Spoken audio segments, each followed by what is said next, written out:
अस्सलाम वालेकुम।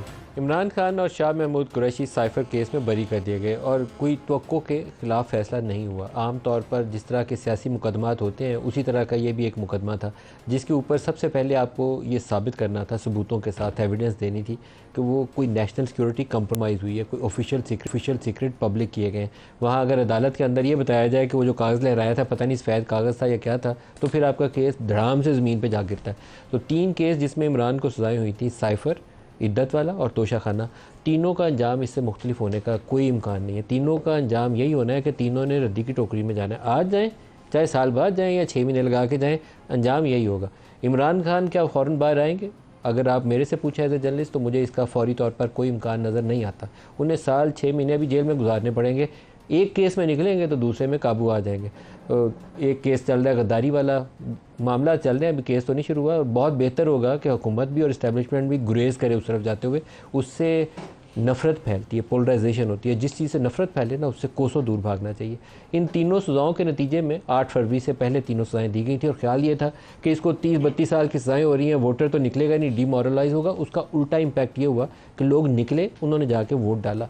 इसके बावजूद कि किसी के पास कोई प्लेट था, किसी के पास चिमटा का निशान था, किसी के पास जूते का निशान था, किसी के पास बैंगन का निशान था, बल्ले का निशान के ऊपर पाबंदी थी, पार्टी की रजिस्ट्रेशन मनसूख थी, इसके बावजूद पीटीआई के लोगों को वोट डाला। तो नतीजा ये निकलता है कि इस्टेब्लिशमेंट अपने आप को जदीद दौर के तकाज़ों के मुताबिक ढाले। ये सोचे कि हम अगर मैनेजमेंट करनी है, पोलिटिकल मैनेजमेंट भी, तो उस तरीके से करें कि ये लोग समझ लें। किसी ज़माने में आईजीआई बनवाई गई थी, तो आईजीआई के वक्त ज़माना और था, ना आपके पास टीवी चैनल थे, ना आपके पास सोशल मीडिया था। तो जो भी चीज़ बना के पेश की जाती थी वो बिक जाती थी। अब वो नहीं बिकती है। वो जो बच्चे सोशल मीडिया पे सारा दिन ट्विटर, यूट्यूब और ये चीज़ें इस्तेमाल करते हैं, वो ज़्यादा इन्फॉर्म्ड हैं और ज़्यादा इक्विप्ड अंडरस्टैंड करने के लिए। उनके डिसीजन मेकिंग जो है उसको आप असरअंदाज होने की कोशिश करें तो आपको उससे बेहतर होना पड़ेगा। ये नहीं हो सकता कि आप किसी जज के ऊपर असरअंदाज होकर कोई फ़ैसला ले लें और ये सोचें कि साइफ़र में तो इमरान को 10 साल की कैद होगी, बस कम हो गया। कम नहीं, उससे मुक्केगा। आपको अपने आप को जदीद दौर के मुताबिक बनाना पड़ेगा। और ये पोलिटिकल इंजीनियरिंग के एक टूल्स हैं, जैसे नवाज़ शरीफ के ख़िलाफ़ इस्तेमाल किए गए थे। नवाज़ शरीफ के ख़िलाफ़ पनामा केस था, उसको इकामा पे डिस्क्वालीफाई कर दिया लाइफ टाइम। अब बाबा रहमते से बंदा पूछे कि अब वो इकामा वाला केस कहाँ गया? इकामा के ऊपर लाइफ टाइम डिस्क्वालिफिकेशन एक इलेक्टेड प्राइम मिनिस्टर की हुई थी। तो ये वाले तरीक़ाकार से हमें पाकिस्तान को आगे ले जाना है, जिससे हम कमज़ोर हो रहे हैं इंटरनली ना, हम कमज़ोर होते जा रहे हैं। बड़ी सियासी जमात पीटीआई है और पीटीआई को हमने पाबंदी लगा दी, बल्ले का निशान ले लिया, उसकी रजिस्ट्रेशन ख़त्म कर दी कि तुम्हारे पोल्स ठीक नहीं है। इलेक्शन कमीशन ने बैन लगाया, सुप्रीम कोर्ट ने उसको अप होल्ड किया। अब सुप्रीम कोर्ट के पास पूरी ऑप्शन मौजूद थी कि उसको अप होल्ड करने की बजाय कहता है कि ये इसमें टेक्निकल फ्लॉज हैं, ये खामी है आपके इलेक्शन के प्रोसेस में, लेकिन हम नहीं चाहते कि पाकिस्तानी वोटर्स जो हैं वो अपने वोट के हक़ से महरूम हो जाए, तो आप इसकी दुरुस्तगी करिए और फिर वापस आइए, नहीं तो ये पाबंदी लग जाएगी और निशान बल्ले का आपसा छिन जाएगा। वो काम नहीं किया सुप्रीम कोर्ट ने। आज जस्टिस अतर ननिल्ला वो बात बोल रहे हैं जो मैं कई दिनों से, कई हफ्तों से बोल रहा हूँ कि ये मौका दिया जाना चाहिए था, क्योंकि आप वोटर से उसका हक़ छीन रहे हैं, उसको डिसइनफ्रेंचाइज कर रहे हैं। नहीं करना चाहिए आपको।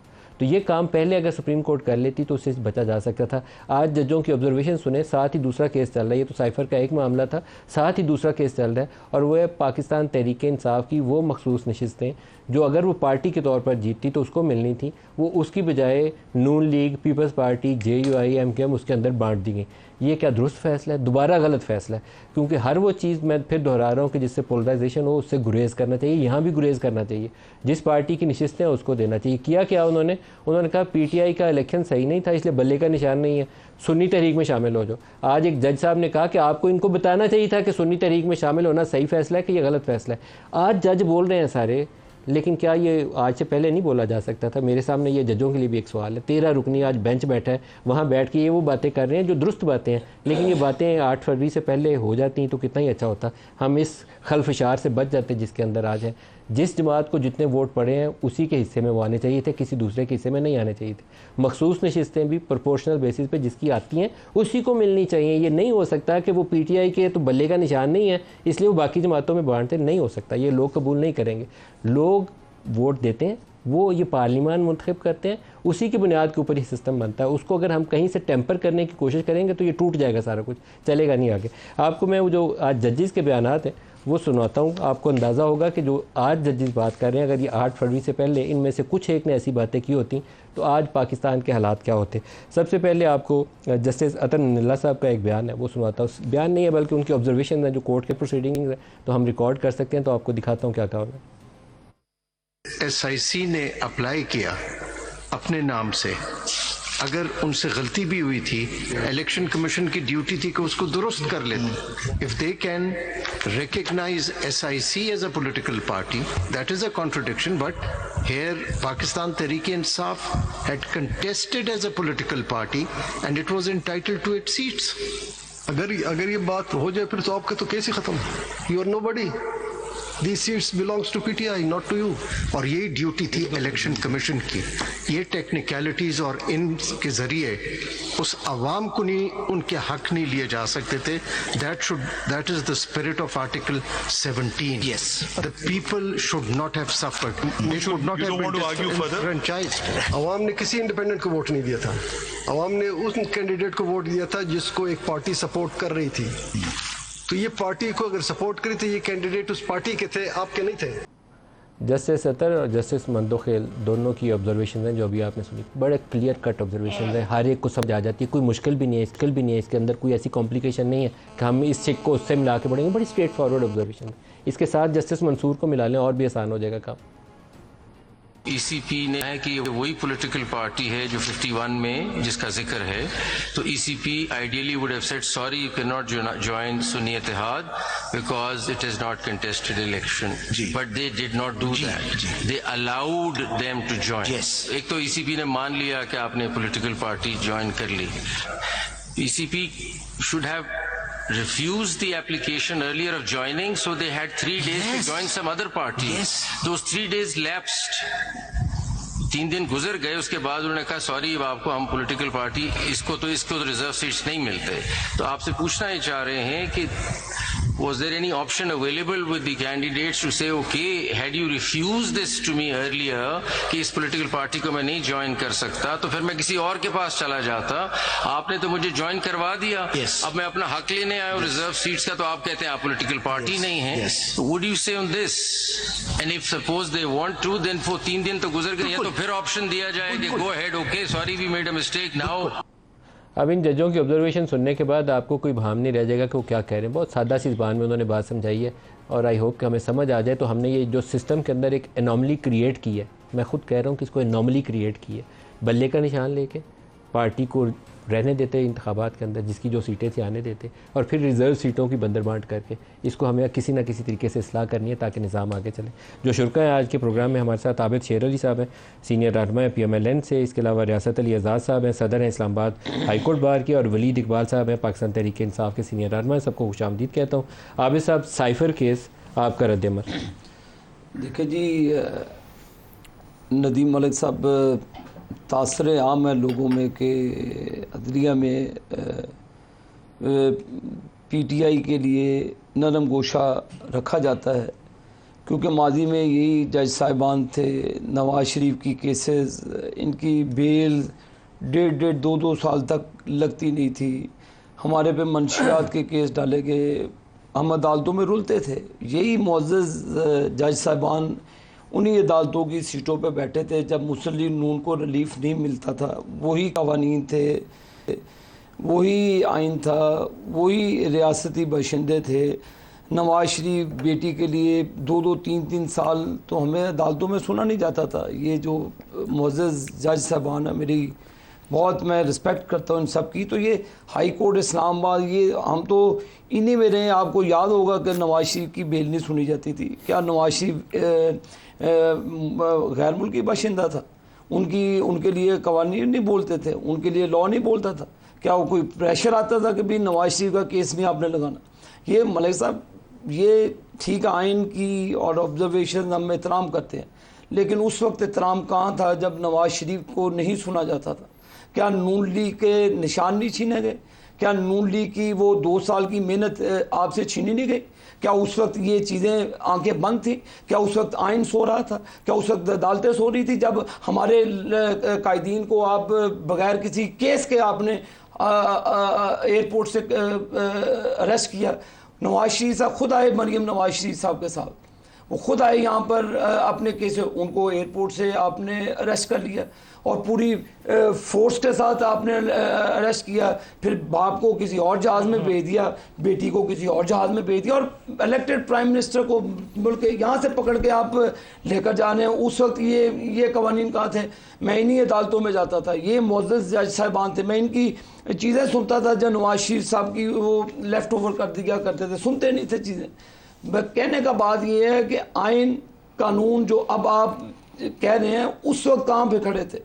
आप ही के हाथ में कलम की जुम्बिश थी, आपने ठाड़ करके नवाज शरीफ को 1 सेकंड लाइफ टाइम के लिए डिस्क्वालीफाई कर दिया। किस बेस पर आपने किया? क्या मुझे आप कोई आइन की शक बता दें कि इस तरह? बात ये है, ये एक डॉसियर होता है जिस पर एक रास्ते लिखे जाते हैं मुल्कों के दरमियान। आप बीइंग प्राइम मिनिस्टर आप उसको लहरा रहे हैं, और आप क्या इन मुअज़्ज़ज़ जज साहबान ने वो ऑडियो लीक जो आज़म खान की, तो वो सुनी नहीं थी? क्या मैं वो बोल रहा था कि इसको एज ए धमकी आप इस्तेमाल करें? आप इसका मतलब है कि इमरान खान के लिए खुला मैदान है कि वो मुल्क तोड़े, वो मुल्क के खिलाफ बात बयानियाँ बना दे, जो मर्जी कर दे, आप उसको 7 खून माफ़ कर दे। फिर मलिक साहब, अल्लाह के वास्ते जितने भी बेचारे मासूम जेलों में सड़ रहे हैं ना जी, उन सबको छोड़। अच्छा, उनका किसी का आज़ाद कोई कसूर साहब, नहीं है। साइफर केस पे आपका लीगल पॉइंट ऑफ व्यू जी, उसमें सबसे बड़ी बात है, चूंकि कानून शहादत ये कहता है कि he who allege he will prove. अगर मैं कहता हूँ कि इसने सीक्रेट लॉ की, सीक्रेट एक्ट के तहत जो है कोई ऑफेंस किया है, कोई वायलेशन की है, या मैं किसी को कहता हूँ इसने चोरी की है, तो he who allege he will prove, मुझे साबित करना है। ओनस ऑफ प्रूफ मेरे शोल्डर पे, बर्डन ऑफ प्रूफ मेरे शोल्डर पे। मैंने उसको beyond the shadow of doubt, prosecution की जिम्मेदारी है कि वो उस केस को साबित करे। मैं समझता हूं कि जिस प्रोसिक्यूशन ने इस केस को कंटेस्ट किया, उसको 21 तोपों की सलामी होनी चाहिए कि जिस साइफर का केस बनाया है, आपने अपनी एविडेंस में उसको प्रोड्यूस ही नहीं किया, वो एग्जिबिट ही नहीं हुआ।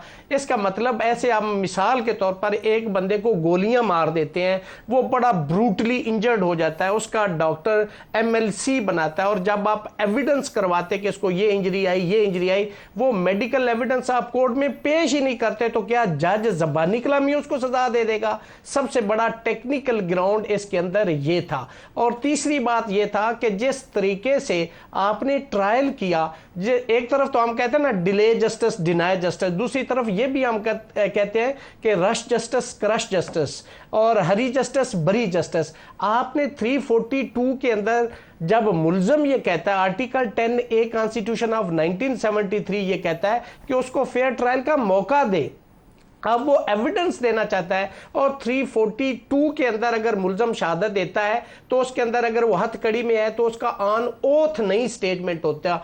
अगर वो डिफेंस में एविडेंस पेश करना चाहता है तो फिर सेक्शन 340 है CRPC का, उसके तहत उसको एविडेंस देने का मौका देना चाहिए था। प्रोसिक्यूशन पता नहीं कैसे भंग पी के सोई हुई थी। मैं कहता हूं माजरत के साथ कि देखें, जब ये ट्रायल हो रहा था, मैं एक जज साहब ने आज क्या कहा? उन्होंने कहा कि 1:30 बजे बयान रिकॉर्ड किया और शाम को मैं यही आज कर रहा हूं, ये उसके अपने कौंसल है और प्रोसिक्यूशन उनको अपने वकील दे रही। ये आर्टिकल 10A का तो जनाजा निकाल दिया आपने। तो अपरेंटली ये सारा मेलस पे मबनी और प्रोसिक्यूशन का फेलियर था। They were badly fail to produce proper and admissible evidence against the accuse. आप जज साहब के सामने एविडेंस ही नहीं है तो वो जुबानी कलामी सजा सुना दे, ये उनकी जिम्मेदारी करना था। वलीद इकबाल साहब, ये इमरान खान का एक सियासी बयानिया था कि अमेरिका की मां के ऊपर यहाँ बैठे हुए मीर जाफ़र और मीर सादक ने उनकी हुकूमत गिरा दी, इसके ऊपर वो खूब खेले। वो ऑडियो लीक जो थी, ऑडियो में भी वो यही कह रहे हैं कि इसके ऊपर खेलना। मेरा ख्याल में इससे ज़्यादा कुछ इस केस में था नहीं, कि वो एक साइफर था जो मेरे ख्याल में असद मजीद ने कभी डिनाई नहीं किया कि उसने डोनाल्ड लू ने ऐसी गैर सिफारती ज़बान इस्तेमाल की। मेरे ख्याल में बिल्कुल ऐसे ही ज़बान इस्तेमाल की होगी जैसे रिपोर्ट हुई है कि अगर इमरान खान के ख़िलाफ़ तहरीक अदम एतमाद कामयाब ना हुई तो you will have to face the consequences. उसने यकीनन ऐसे ही कहा होगा और इमरान ने उसके ऊपर सियासी बयानिया खड़ा किया। लेकिन ये जो सज़ा थी ये अजीबोगरीब थी, 10 साल नेशनल सिक्योरिटी कंप्रोमाइज़ करने पर। आज फैसला हुआ, इसका असर क्या देखते हैं, क्या होगा पाकिस्तान तहरीक इंसाफ के साथ और इमरान खान के साथ? क्या रिहाई मिलेगी? जी, रिहाई के बारे में तो आपको पता ही है, आपने ख़ुद अपने तमहीद में बयान कर दिया, और ये हमारे बहुत से लीडर्स को, जिनमें हमारी ख़वातीन और सीनियर सिटीजन्स शामिल हैं, कि एक केस में बेल मिलती है या एक केस में वो डिस्चार्ज होते हैं तो अगला केस बना दिया जाता है, कोई लाहौर में केस से डिस्चार्ज होते हैं तो कोयटे का केस बना दिया जाता है, कोयटे के केस से डिस्चार्ज होते हैं फैसलाबाद का केस बना दिया जाता है। तो वो तो एक अलग बहस है। लेकिन मैं ये ज़रूर कहना चाहूँगा कि अभी आबिद शेर अली साहब के पास जब शमअ महफिल थी, उन्होंने केस के मेरिट पे एक लफ्ज़ भी नहीं बोला। उन्होंने सिर्फ वही अपने लीडर की तरह वही अपने गम का ही रोना रोया है कि मुझे क्यों निकाला, और सिर्फ यही कि जी उनके साथ क्या हुआ और उनके साथ उस दिन क्या हुआ या इस केस में क्या हुआ, उनकी बेटी के साथ क्या हुआ, उनके भाई के साथ क्या हुआ। इस केस के मेरिट्स जो हैं, और वो ठीक यहाँ पे बात हुई कि जिस तरह से केस बनाया गया और जिस तरह से वो केस चलाया गया, ये आपने भी जो है इसको आपने वही तमहीद में ऑब्ज़र्व किया कि वो बिल्कुल मुतवक्के था, ऐसे ही सब तवक्को कर रहे थे, नविश्ता दीवार था। और ये जो रियासत की गैर आइनी कोशिश या अटैम्प्ट था, ये रियासत का मेलाफाइडी अटैम्प्ट था, जिसको आप कहेंगे बदनीयती पर मबनी जो अटैम्प्ट था, स्टेट की पूरी मशीनरी इस पर लगाई थी। और ये सारा वो जो अटैम्प्ट है, इसको कूड़े की टोकरी के अंदर, डस्टबिन के अंदर इस फैसले ने फेंक दिया है। और साइफ़र एक हकीकत है। इमरान खान साहब का, हमारी पार्टी का ये मौक़िफ़ की तायीद हुई है कि साइफ़र एक हकीकत है, और ये कि उस पर उसकी बुनियाद पर एक पूरी साजिश हुई रजीम चेंज की। दूसरी बात, और ना सिर्फ ये बल्कि इसके बैकग्राउंड में मार्च 2022 जब अभी भी वज़ीर आज़म इमरान खान ही थे, जो कौमी सलामती की सबसे आला जो बॉडी है या इदारा है, जिसको नेशनल सिक्योरिटी काउंसिल या कमेटी कहा जाता है, उसके 2 मीटिंग्स के अंदर इस बात के ऊपर जो है सब ने इत्तफाक किया, जो उसमें सर्विसेज चीफ्स, उसमें मिनिस्टर्स सब शामिल थे, कि इसमें ऐसे अल्फाज इस्तेमाल हुए हैं साइफ़र में जो कि खुली मुदाखलत हैं पाकिस्तान के अंदरूनी मामलात में, बल्कि उनकी सफारतकार को बुला के अमेरिका के डीमार्शे भी किया गया। और फिर एक और मीटिंग में चंद दिन बाद उसकी मज़ीद तायीद भी की गई कि हम पिछली मीटिंग की इस बात को तायीद इसकी करते हैं। फिर उसको इस तरह से केस बनाना। साहब, यहाँ एक आपसे सवाल करना चाहता हूँ। 7 मार्च को ये मीटिंग हुई थी डोनाल्ड लू की और असद मजीद की, और हमारे सफ़ीर ने ख़ुद डिमार्च करने की तजवीज़ की थी कि उसने गैर सफारती अल्फाज या पैगाम रसानी में गैर सफारती तरीक़ाकार इस्तेमाल किया, तो हमें डिमार्च करना चाहिए, एहतजाज करना चाहिए उनसे सफारती सतह के ऊपर। 7 से लेकर 27 मार्च को जब तक इस्लामाबाद में जलसे में वो इमरान ने कागज़ नहीं लहराया, तब तक आप लोगों ने एहतजाज नहीं किया। उसके बाद कैबिनेट मीटिंग हुई, उससे पहले कैबिनेट मीटिंग भी नहीं हुई। तो ये मेरा ख्याल में सवाई है कि आप सियासी मकासद हासिल करना चाहते थे, इसके अलावा इसके पीछे और कोई मुझे नहीं इसके अंदर कोई मुहर्रकात समझ आए। सीधी एक इस्टेब्लिशमेंट वर्सेस सिविलियन गवर्नमेंट एक आपकी मिसट्रस्ट वाली मूव थी, जिसके अंदर इमरान ने अपना एक बयानिया खड़ा किया। इसके अलावा मुझे इसमें कोई और जान नज़र नहीं आई। उसके चलें, आपकी बात अगर मान भी लेते हैं, मैं for the sake of argument, तो भाई एक सियासतदान जो है वो एक सियासी स्टैंड तो लेता है, वो उसमें कौन सा जुर्म है। और यहाँ तो ये केस बनाया गया कि जी ऑफिशियल सीक्रेट्स एक्ट, कि जी ऐसा जैसे कि मुल्क से गद्दारी की गई, कोई आप मुल्क की कोई ऐसी हसास मामला जो है वो दुश्मन के हवाले कर दिया। वो केस इस तरह का ही बनाया गया था ना। और फिर जिस तरह उसको चलाया गया, ये रात के 9 बजे, 10 बजे, 11 बजे, 12 बजे, फिर ज़बरदस्ती आप ये एक जो वकील हैं डिफेंस के, वो कह रहे हैं कि जी मैं जुमे को दिन नहीं आ सकता, मेरे दांत में तकलीफ़ है, मंडे को सुन लें। उन्होंने कहा जी नहीं, हम वकील देंगे। वो 2 वकील जो कि इस केस में सजाए मौत भी हो सकती थी, वो वकील, वो वकला, उनकी टीम जिनकी ड्यूटी सजाए मौत दिलवाना थी, उनको क्या है कि कहते हैं कि आप दिफा करो इसका। मतलब ये बिल्कुल जनाजा निकाला आर्टिकल 10A का। अभी तो 2 पैराग्राफ या 1 पैराग्राफ का एक मुख्तसर फैसला आया है। अभी जब तफसीलात सामने आएंगी तो मेरे ख्याल, मुझे तो उम्मीद है कि रियासत जो है वो होश के नाखुन लेगी और इस पर आगे अपील नहीं करेगी। और अगर अपील करेगी तो जिस तरह यहाँ पे उस तफसीली फ़ैसले में जो कुछ आना है वही शायद आगे भी दोहराया जाए, बिकॉज ये जिस तरह से केस चला और जिस तरह से केस के मेरिट्स थे, इसमें कोई ऐसा केस बनता ही नहीं था गद्दारी का या ऑफिशियल सीक्रेट्स एक्ट की वायलेशन का, या और वो जिस तरह से कि वो एग्जिबिट ही नहीं की डॉक्यूमेंट जो पूरे केस की फाउंडेशन जिसके ऊपर खड़ी हुई है। तो ऐसा नाकिस तरीका। और फिर मेरा ख्याल नदीम साहब, मैं आपके शो में ही था जब ये 3 फैसले यके बाद दीगरे आए थे, एक ही वीक में 3 लगातार दिनों पे। और यही बात मुझे याद भी पड़ता है कि मैंने कहा था कि ऐन मुमकिन है, और हुआ भी वही, कि बजाय इसके कि वोटर डीमोरलाइज हों, ये वोटर्स को और इश्तियाल में ला के और गुस्सा दिला के ऐसे नताइज लाएगा सामने जो कि एक सरप्राइज़ हो सकते हैं।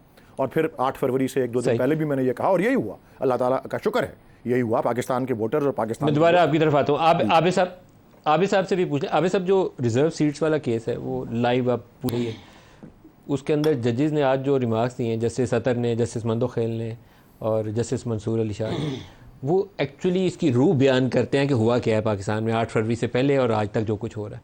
अब इस केस ने भी एक सियासी रुख मुतय्यन करना है। अगर रिजर्व सीट्स जाती हैं पीटीआई को तो it's going to be a game changer. Malik साहब, बात ये है कि मैं पहले 1 मिनट वलीद इकबाल साहब ने जो गुफ्तगू फरमाई 1 मिनट लूँगा उस पर। मुझे समझ नहीं आती कि फिर यहाँ तो ये मान रहे हैं वलीद इकबाल साहब की इनकी हुकूमत फिर अमेरिका ने बनवाई थी। जो इनके इत्तेहादी थे वो फ़लस्तीन से तो आए नहीं थे मलिक साहब, पाकिस्तान से ही वो MQM थी, जो जमातें थी। अगर वो इनसे उतरते तो अमेरिका ने कर दिया, अगर वो इनके साथ होते हैं तो वो इनकी अपनी क्रेडिबिलिटी। ये वलीद साहब बताएंगे ये मोहतरम कि वो MPs कैसे उठाए गए वो लोगों को, वो फिर अमेरिका ने वो आपकी वो हुकूमत बना ली। फिर ये भी मान लें वो ये बात को, ये मीठा मीठा हप हप और कड़वा कड़वा थू थू करते हैं और ये मुल्क को मजाक इन्होंने हर चीज़ में बनाया। ये मुझे बताएं फिर वलीद इकबाल साहब, क्या इनकी हुकूमत फिर अमेरिका ने बनवाई थी? क्या वो इत्तेहादी फिर इत्तेहादियों को लाने के लिए अमेरिका का जनरल फैज़ हमीद पर प्रेशर था कि जी आप नवाज शरीफ को ख्याल में जो JKT के जहाज़ में लोग चढ़ते थे वो बनी गाला पहुंचते थे, वो कौन बैठाता था? वो फैज़ हमीद। सारा काम वही करते, सारे वो करते थे, असेंबली वो चलाते थे, सेनेट का चेयरमैन बनाते थे। उस वक्त ये वलीद इकबाल साहब, संजरानी साहब को किसने चेयरमैन बनाया? इनके संजरानी साहब को किसने चेयरमैन बनाया? और इनके बड़े मोहतरम हैं, पता नहीं ये मैं अब इनके जातियात भी नहीं जानना चाहता। संजरानी साहब को किसने चेयरमैन बनाया? ये जनरल फैज़ हमीद ने। सारे काम उसने किए। पूछे इनसे, बड़ा बाकमाल चेहरा। ये मैं इनसे पूछे ना जी, जो असेंबली उनके कहने पर चलती थी वो इमरान खान ने खुद कहा।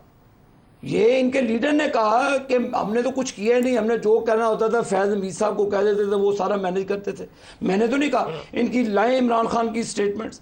मलिक साहब, ये कोई ये चूही बिल्ले का तो खेल नहीं है कि आप आंखें बिल्ली की तरह बंद कर लें, कोई अच्छी चीज़ है और जो आपके ख़िलाफ़ हो तो आप आंखें खोल के बैठ जाएं। ऐसी बात नहीं है। अब बात आप रिजर्व सीट की कर रहे हैं। ब्रेक करीब आ गया। ब्रेक ले आपसी पे ये रिजर्व सीट्स वाले मामले को भी डिस्कस करते हैं। हमारे साथ रहिए।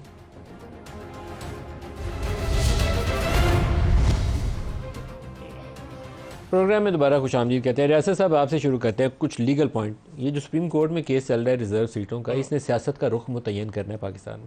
आपको क्या लगता है? आज 3 जजों की ऑब्जर्वेशन बड़ी पावरफुल है। मैं पहले भी इस पे बात कर चुका हूँ कि ये जो सीटों वाला इशू है ना, इसको इर्रेगुलरिटी कहा जा सकता है, इलीगैलिटी नहीं कहना चाहिए था। जैसे कि आज जजेस साहबान के रिमार्क्स भी थे कि जी इलेक्शन कमीशन सोया हुआ था जब ये ज्वाइनिंग दे रहे थे। दूसरी बात ये है कि ये कहाँ पे प्रोवाइडेड, अगर आप इलेक्शन रूल्स की बात करते हैं तो क्या इलेक्शन रूल्स कॉन्स्टिट्यूशन से अबव है? अगर कॉन्स्टिट्यूशन के अंदर आपको ये दिया गया है कि जितनी सीटें लेके आएंगे as per quantum of your seats, आपको सीटें जो है एलोकेट की जाएंगी पार्लियामेंट के अंदर, ये तो प्रोवाइडेड है वहां पे। अगर आपको नहीं दी जा सकती तो क्या किसी और कानून के अंदर या कॉन्स्टिट्यूशन के अंदर ये प्रोवाइडेड है कि आप ये सीटें किसी गामे ताजे को, जैद बकर को आप दे दें? नहीं प्रोवाइडेड। तो अल्टीमेटली ये एक इर्रेगुलरिटी साबित होगी, इलीगैलिटी नहीं होगी। चूंकि जो वोट, आपके ख्याल में फिर ये सीटें कहाँ जाएंगी? पीटीआई को जाएंगी? यस, सुन्नी इत्तेहाद काउंसिल को जाएंगी। उसकी रीजन ये है, ये देख लेना, उसमें रीजन ये है कि देखें वोट देना मेरा जो है ना, मैं एक कैंडिडेट को देख के वोट डाल रहा हूं कि ये किस पॉलिटिकल पार्टी का या एक आजाद उम्मीदवार है, इसको कौन सी पॉलिटिकल पार्टी सपोर्ट कर रही है तो मैं उसको देता हूं। वोट देना मेरा लॉयल्टी टुवर्ड्स स्टेट है। आप मेरा वोट किसी और को दे देते, आपने मेरी लॉयल्टी चेंज कर दी है। ये तो मेरा being a voter, this is a right of every citizen of Pakistan के जिसको मैं दूं उसी को वोट जाए और उसी का क्वांटम ऑफ वोट के मुताबिक उसको सीट्स मिलनी चाहिए। ये in the interest of justice. Parliamentary democracy के अंदर जो एक वोट है वो बुनियाद है आपके पूरे सिस्टम। बिल्कुल, अगर आपने उसको खत्म कर दिया, उस बुनियाद को हमने छेड़ा तो ना पार्लियामान है ना आपकी कॉन्स्टिट्यूशन। फाउंडेशन, ये जो वोट है that is foundation of democracy, that is foundation of your parliament. तो आप अगर वोट लेके आ रहे हैं और आपकी डिस्क्रिप्शन कहां पे, मुझे बताएं, ये किस लॉ के तहत, किस क्राइटेरिया के तहत आप एक पॉलिटिकल पार्टी जिसको वोट मिला, जिसको सीट्स मिली, उसकी सीट आप किसी और को किस लॉ के तहत दे सकते हैं? Dispensation of justice. वलीद साहब, ये बहुत ही बड़ा फैसला होने जा रहा है, ये छोटा फैसला नहीं होगा। सियासी तनाज़ात वो जो बाकी हैं इमरान खान के, वो भी इंपॉर्टेंट है, लेकिन ये आपकी पार्लिमान के अंदर कंपोजिशन चेंज करेगा और सियासत का एक रुख बना देगा।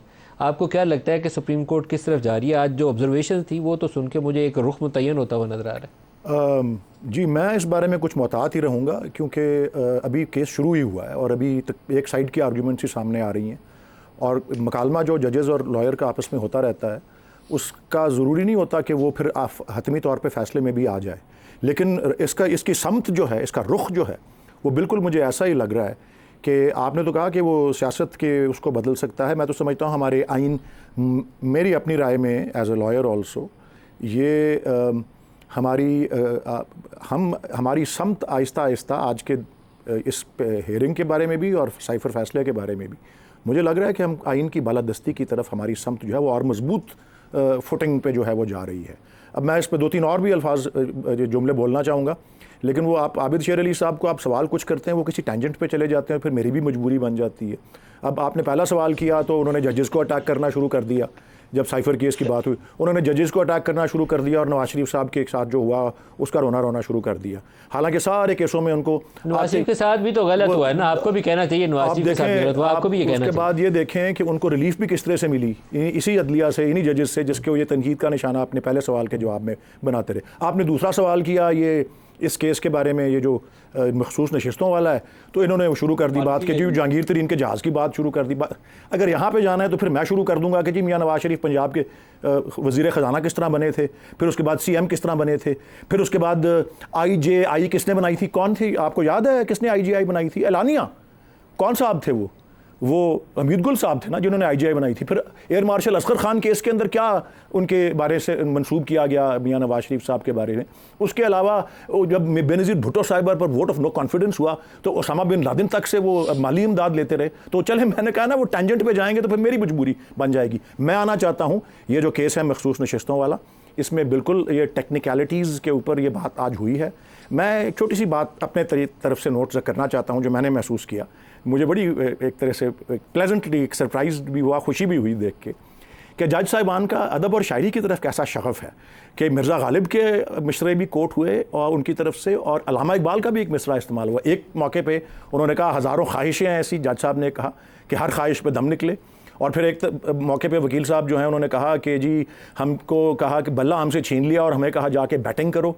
तो एक जज साहब ने कहा कि मोमिन है तो बेतेग भी लड़ता है सिपाही।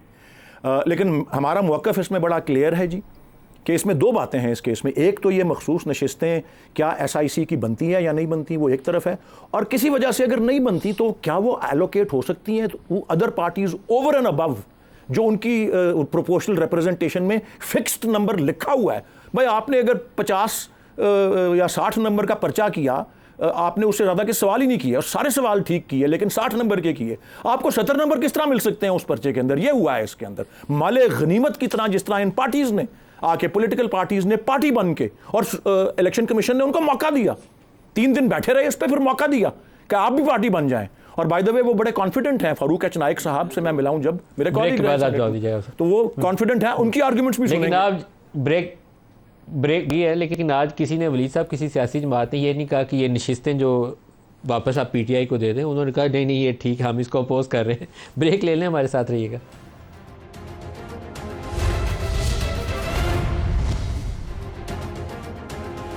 प्रोग्राम में दोबारा खुशामदीद कहते हैं। आबिद साहब, ये सियासी लड़ाइयाँ जो है पाकिस्तान की जमहूरियत को भी कमज़ोर कर रही हैं, मईशत को भी कमज़ोर कर रही हैं और पोलराइजेशन भी बढ़ रही है। तो ये लड़ाइयाँ लड़ते रहें, हल कोई नहीं निकलेगा। मालिक साहब, ये वलीद इकबाल साहब कहते हैं जी मैं बात का जवाब नहीं देता, जब मैं जवाब देने लगता हूँ तो ब्रेक आ जाती है। आप पोते हैं लामा इकबाल साहब के, वो बड़े शायर मशरिक थे, अल्लाह आपको भी हिदायत दे। आप मुझे बताएंगे, आप मुझे जो कह रहे हैं वलीद इकबाल साहब, ये जनरल पाशा साहब को जानते हैं कि नहीं जानते कि मैं इनको याद दिलाऊँ कि PTI किस तरह बनाई। फिर जनरल ज़हीरुल इस्लाम ने जो धरने दिलाए नून लीग के ख़िलाफ़, ये उस साजिश का हिस्सा थे। मैं बताऊं कि लंदन में तारुल कादरी और काफ लीग को किसने इकट्ठा किया?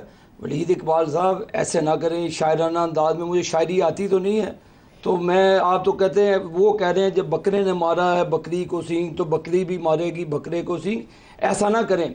उसके बाद आप जनरल फैज़ अमीर, आप तो चलते ही आ रहे हैं, आप रुकते ही नहीं हैं, रुकने का नाम ही नहीं लेते। जनरल पाशा की गोद से निकले, जनरल ज़हीर इस्लाम के आगे, जनरल ज़हीर इस्लाम के निकले, आप जनरल फैज़ मीर के आगे। आप तो चाहते थे कि वो चीफ बन जाए और हमारी आप तय की तय कर दें, हमें आप फांसियाँ दिला दें। आप अपने लीडर के बयान सुनते हैं कि इनको फांसियाँ लगा दो। तो आपने गुस्सा निकाल लिया उनके ऊपर, लेकिन आपने इश्यूज के ऊपर जवाब अभी भी नहीं दिया। एक भी केस पाकिस्तान मुस्लिम लीग नून ने, हुकूमत ने इनके ऊपर नहीं बनाया।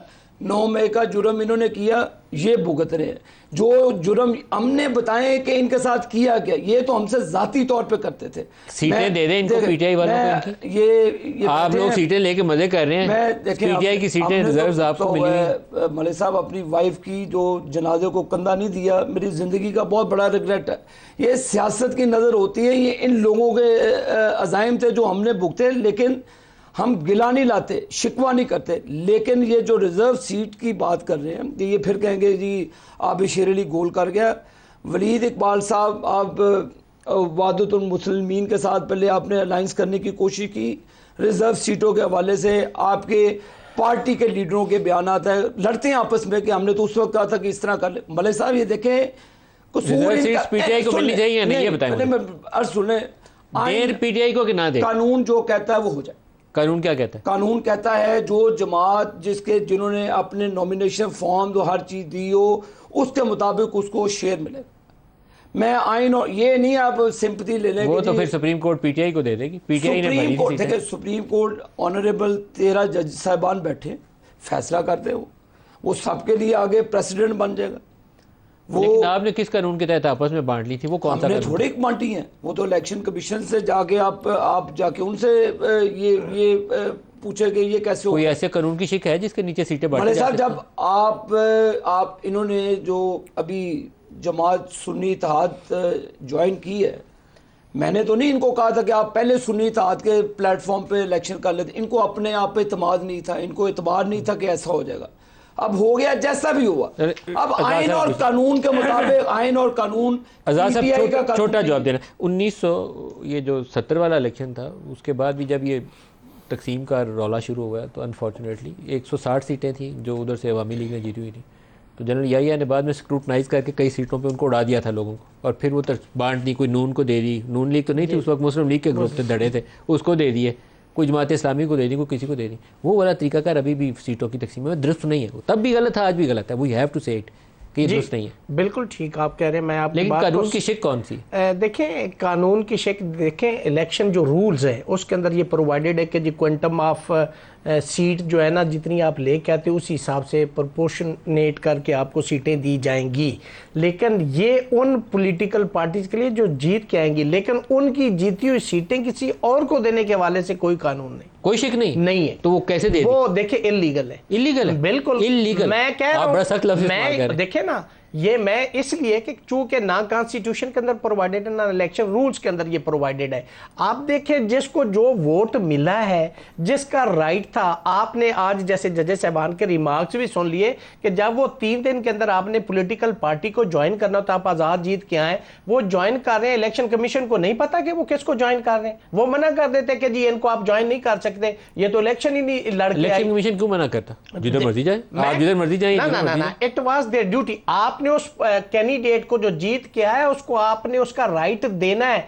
वो देखे आ रहा है, उसको गाइड करना इलेक्शन कमीशन की जिम्मेदारी है। उसकी रीजन ये है कि मेरा एक राइट है ना कि मैं आ रहा हूं। मैं एक सवाल करता हूं जल्दी से। जनरल मुशर्रफ के दौर में जब पीपल्स पार्टी पार्लियामेंटेरियन बनी, उनको मखसूस सीटें क्यों नहीं दी गई? फिर वो भी तो पीटीआई और पीपल्स पार्टी से निकल के, नून लीग से निकल के टाइम खत्म हो गया। फिर दोबारा इसको डिस्कस करेंगे। आप शेर अली साहब, रियासत अली आज़ाद साहब, वलीद इकबाल साहब, सबका बहुत शुक्रिया। आज